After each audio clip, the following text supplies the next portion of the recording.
Hey everyone, how you guys doing today? My name is Jason Brink. I'm with Gala Games, and I'm here to talk to you guys about the new global economy, building a world of virtuous gaming.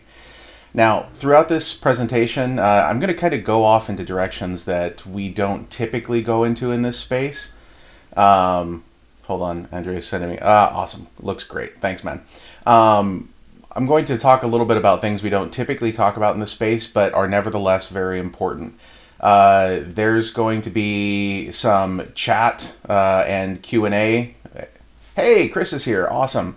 There's going to be some Q&A that is going. If you have any questions, I'm going to be keeping my eye on both the chat and the Q&A as I present. So feel free to ask any questions that you would like. So, before we get going, I'd like to tell you guys a little bit about Gala Games. We are a company that was founded by Eric Schiermeyer, one of the co-founders of Zynga, and our lead creative director and game designer is Mike McCarthy. He's the president of games, and he was the creative director behind Farmville 2. He's also done a whole bunch of other stuff that I really, really like. He made one of my favorite RPGs of all time called Arcanum. If you guys haven't played it, you probably should. And what we're working on doing is decentralizing the billions of dollars spent annually in game advertising and in the video game promotion space. And please forgive me, they're doing construction outside, and I'm, again, with the whole work from home COVID thing, so you may hear some beeping and banging in the background. I apologize. So that's a little bit about Gala Games. We're working on, we've got several games that we're in the process of pushing out. We have Townstar, which is released and playable. You can play it at gala.games, and it is an amazingly addictive farming simulation game, town building. So I highly recommend you check it out. Chris Roberts there in the chat can tell you all about it. He's one of the guys over at Splinterlands, and they're amazing, and he is an avid player. So he can fill you guys in on that a little bit. We're also working on an MMORPG called Mirandus, and Mirandus is going to be epic. It is a game in which property holds a central place in the ecosystem. Imagine a gigantic open world in which you can own a deed and you can walk out into this world and you can basically stamp it down in the world, and from there you'll be able to set up your own little kingdom and bring in, shopkeepers, and you take care of adventurers and plant crops, and it's got a little bit of something for everyone, because we found that in a lot of RPGs in the past, MMORPGs, there was typically a major focus on purely adventuring and purely the combat aspects, while there are a lot of people who simply enjoy adventuring. So we wanted to bring something, or simply enjoy resource collection and making potions and running shops and things like that. So we wanted to bring something in for everybody in that, and so that's Mirandus.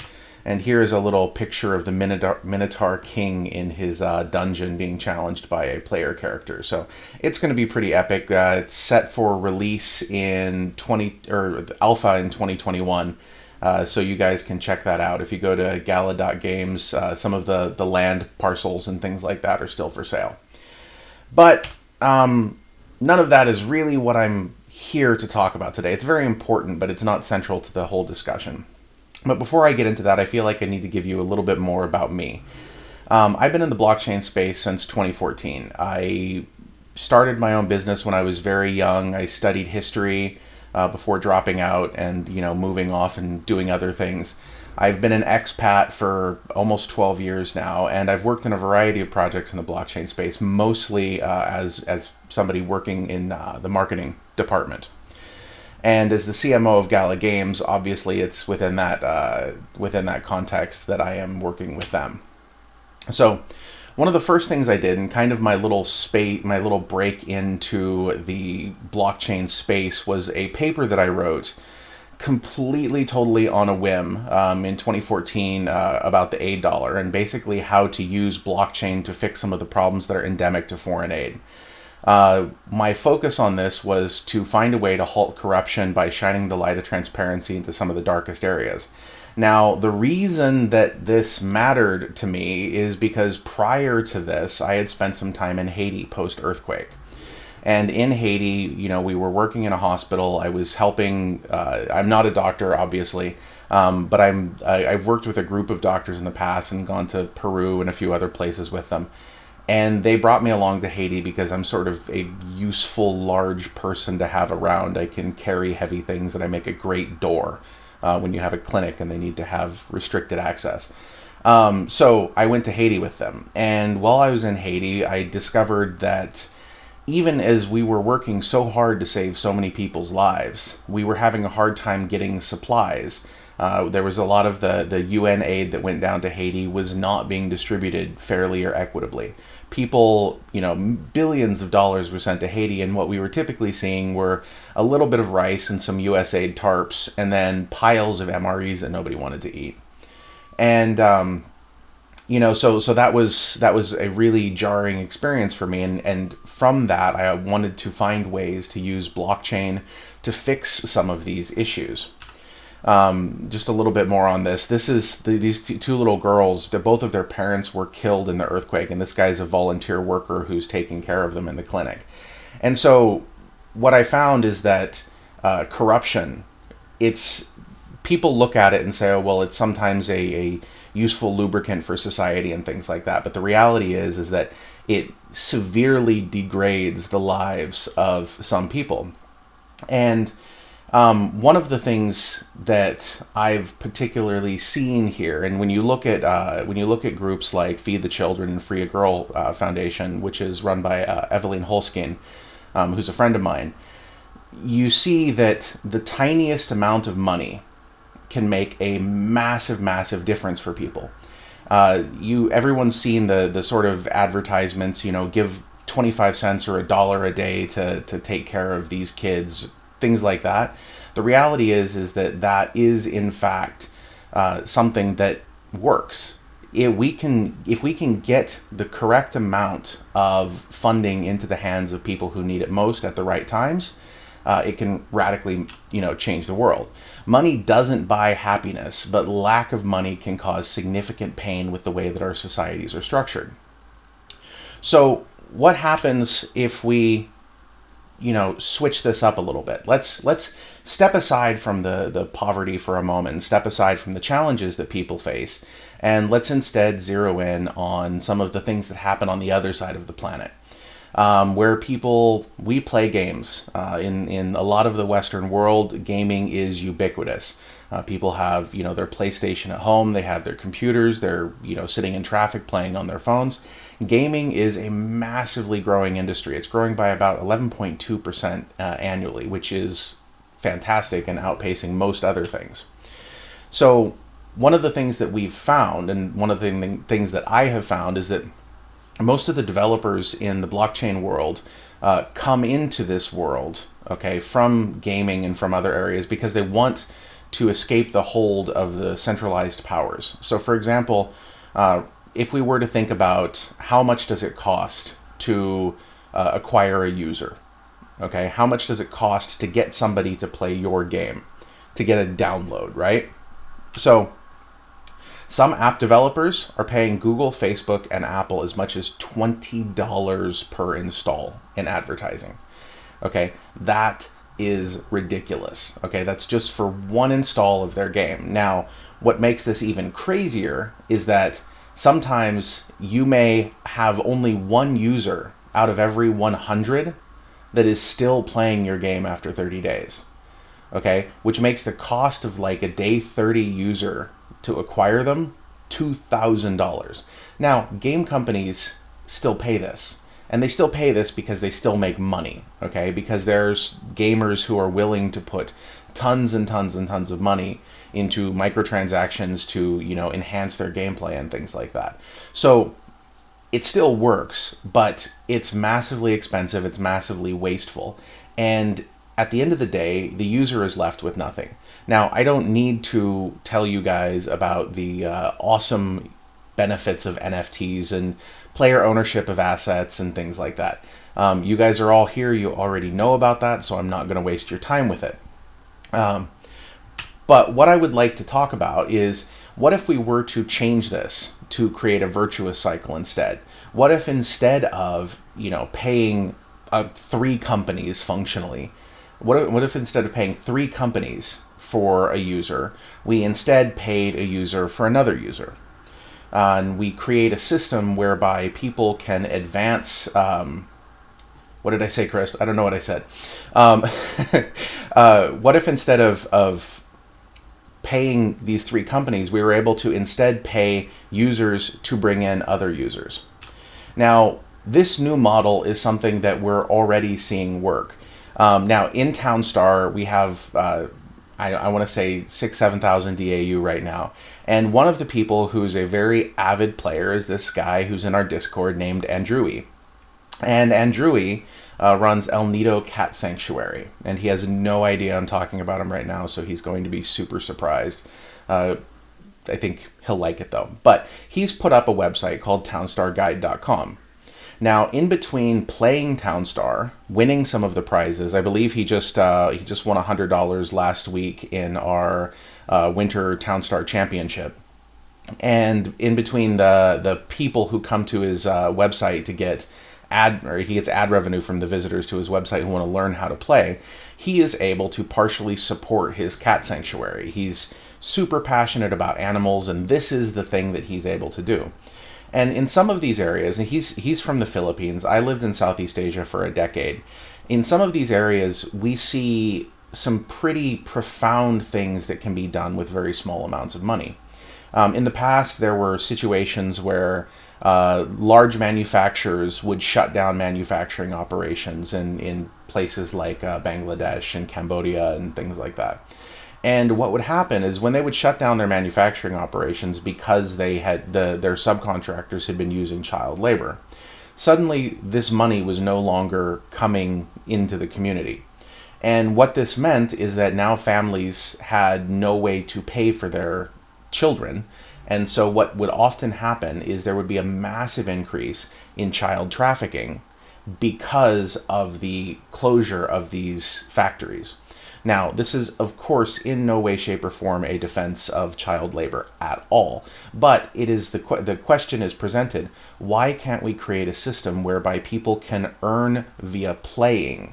Okay, because it would take something like $1 a week, okay, in some situations, of additional income to keep someone from having to sell their kid.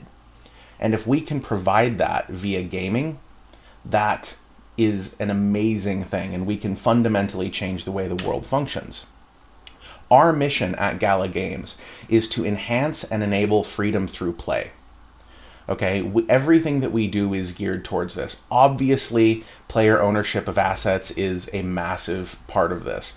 But it's not the only thing. We also want to create economic structures that allow people to play, okay, in areas where they have, if they don't have anything else that they can be doing at that point in time in a down economy, or if something's not going well for them, they can pick up their phone, they can play a game, they can win something, and they can turn around and sell it. Now, our friends over at Splinterlands have been doing this already, and we've seen people being in Venezuela, and Axie is also doing this as well, where there are people who are able to play these games and earn enough to supplement or even replace their income, and this is what we want to see more of happening. And this year has been remarkably challenging for so many people. It's been incredibly difficult. 2020 has been kind of a hot mess.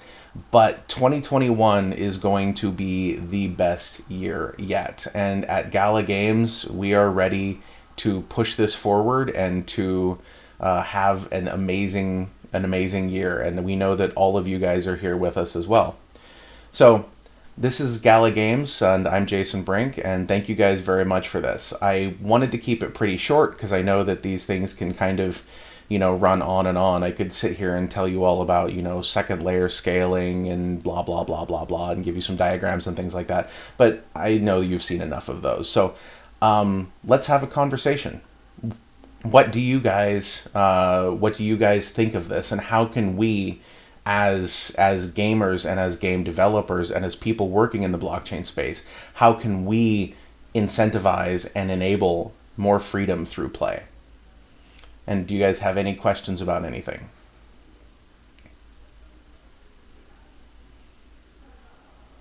I'm glad you liked it, Marcus. I appreciate that.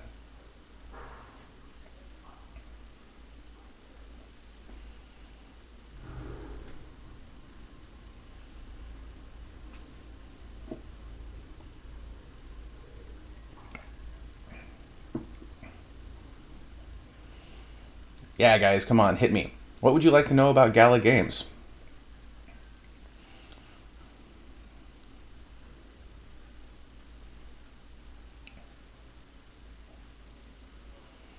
Oh, you did. Why am I not seeing anything in the... Oh, there we go. How do we best find balance between helping the less fortunate worldwide and building sustainable companies? So one of the things that I find is really interesting about this particular question is there's more than one way to consider a company profitable. There's a discipline that was, I believe, first came up with at UCLA Anderson, if I remember correctly, but it's typically talked about a lot at Babson, and it's this concept of the triple bottom line, where essentially a company measures its profit not just via dollars and cents, right? But there's this concept of people, planet, profit. So you can be an amazingly successful company from a financial perspective while, strip mining and destroying the world, or, harvesting and selling organs. But that would not be a company that is profitable on all three of these areas. So when I look at this, I see there's tremendous... Our economic models up until this point in time have been based around this concept of scarcity. Okay? But the reality is that we don't actually live in a world that is filled with a great degree of scarcity anymore. We have the ability to innovate and evolve beyond some of these things. So we need new economic structures. And this is one way that we can do this, where essentially people working for themselves, have the ability to earn and support themselves via doing something that would never be considered work in the past. And so when we build companies like this, we need to challenge our assumptions and not just accept the same, 1920s mentality about what it takes to build something, and instead challenge everything, go back to zero and say, okay, can we do this better? Can we build it better? And I think we can. What's the best way to get technology to play games in the hands of folks who need it? One of the things that I've found, thanks for the question, J.E., I really appreciate it. One of the things that I found really interesting about the developing world, okay, and just a tiny bit of context. I lived in Southeast Asia for 10 years. I've traveled a lot. I spent a bunch of time in Latin America. I spent some time in India. I spent some time in Varanasi just hanging out. I've seen a lot of things, and one of the things that I have found is that mobile phones, okay, and smartphones, in fact, are almost ubiquitous, okay? And I think that we're getting pretty close to the point in time where mobile penetration of a lot of these markets will exceed 100%. I know that in Thailand, mobile phone penetration is like 140% or something ridiculous like that, because everyone has to have an extra phone just in case their first one breaks. So I think that as technology progresses and phones get cheaper and cheaper and cheaper, it will become possible for people to have remarkably powerful devices for very, very, very cheap. I know that one company based in Southeast Asia doing manufacturing in India actually has a mobile phone that they can produce for, I want to say, $70. That is actually a usable smartphone. So I think that you're going to see a lot more of this, and I think that eventually you'll get to the point where essential government services will be provided and accessed via these devices.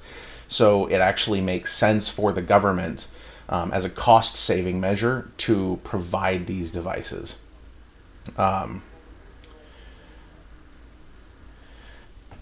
Do I agree that the world is filled with abundance and the real problem is getting everyone to realize that? That is a very good question.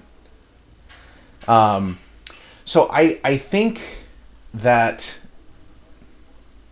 let me rephrase this a tiny bit. There are tremendously massive problems with inequality. There's some really, really, really difficult nuts that we have to crack in terms of how we're able to provide for people and how we're able to distribute resources in a way that is I don't want to say fair, because I don't think there really is such a thing, but in a way in which everyone has essentially what they need, and we don't have people, dying of starvation and getting sold into slavery and things like that. So I think that there is a tremendous amount of abundance out there. I believe that if we look at things the right way, and if we attack our economic problems correctly, we can find ways to provide for just about everyone. Beyond that, and I don't want to go all Elon here, we live in an era of absolutely unprecedented economic and technological growth. I mean, just think of the things that could not be done in your childhood that are commonplace now. And think of the speed at which technology is advancing, and how much we can accomplish if we find ways to work together. I especially, when you start looking at things like, manufacturing off planet, okay, the types of cost savings that you could potentially realize via manufacturing things off of the gravity well. I think and that's all Elon space elevator stuff. But, I think that we have some amazing things that are coming in the future, and that they will be able to provide a tremendous amount of abundance for everybody in a way that is efficient, effective, and better than what we've got going on right now. But it will require cooperation, and it will require us all to work together and not snipe at each other on a global level. What are some games that Gala is considering for future creations? We're currently in negotiation with a couple different fairly major developers to release some games on our platform, and it runs the gamut from things that are some first person shooter type experiences to some pretty amazing strategy experiences. So there's some stuff that we're working on right now. What I'm most excited about is Mirandus. I think Mirandus is going to be absolutely amazing. Actually, you know what? Let me just do this really quick. I think that I can show you guys a little bit of what Mirandus is all about. So Mirandus is essentially going to be a MMORPG, and I'm really, really excited about it, because what Mirandus will present is the opportunity for you to go out into the world and slap your deed down. Now, this is a little video by Michael McCarthy, our head game designer, who shows a little bit of how this concept works. And you can't hear it, so there's no point in doing all the ramp up. But basically, in your massive open world, you have this ability to stamp this. There we go. To take your deed. This is one of the towns of the Prince, I believe. And then from within this, you have all of these additional subplots. You have your main house there in the middle, and then all of these additional subplots, which can be rented out to other player characters. It's all blockchain based. It's all smart contract based. But we're creating the ability for player characters to actually, have their own little place in the world. And they can set up their little blacksmith shop and things like that.